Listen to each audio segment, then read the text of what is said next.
guys, another tip para sa inyo, para ma-check nyo yung mga post niyo sa Facebook page ninyo or Facebook profile kung okay pa ba siya sa mga rules ni Lolo Meta. Kasi minsan may mga napopost tayo na labag na pala sa patakaran ni Lolo Mets. Minsan yung mga sounds na ginagamit natin is hindi, may copyright. Yun, ma-check nyo dito kung okay pa ba yung mga pinopost ninyo araw-araw. Kung araw-araw kayo nagpo-post, yan, araw-araw nyo din maaaring i-check itong mga post ninyo. Kasi, kumbaga mahalaga ito, lalo na sa mga content creator. Kumbaga para hindi tayo makalabag sa mga rules ni Meta at kumbaga maging okay pa yung page natin.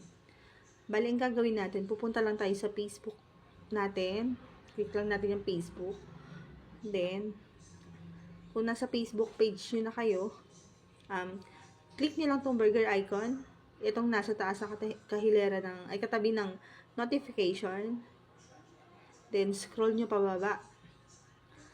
Nakikita nyo tong help and support. Click nyo lang po yan. Then, click nyo yung support inbox. Yan. Dito nyo makikita yung mga kung meron na ba kayo nalabag sa mga posting nyo or meron na bang kung nasa panganib na ba ang inyong page or Facebook profile. Dito sa your alerts, makikita nyo po yan dito sa your alerts.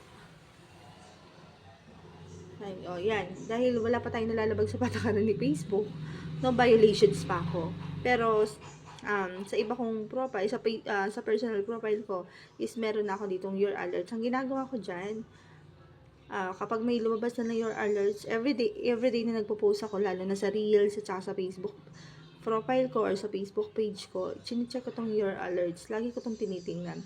Kasi once may nag-appear dyan, automatic na meron kang nalabag sa patakaran niya.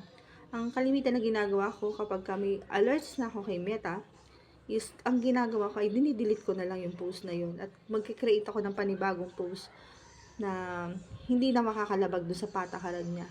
Minsan kasi, ang nangyayari, yung sa mga sounds na ina-attach natin sa video natin, na may copyright na pala, na hindi pa natin alam.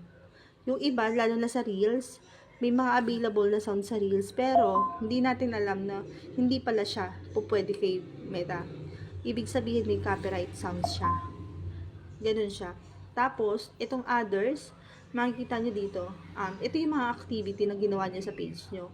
Kung nagpalit kayo ng pangalan, tapos yung nasa taas naman na reports about others, yan yung mga halimbawa, mga binlock nyo, or may mga nireport na kayo na pages, profile. Dito nyo rin siya makikita.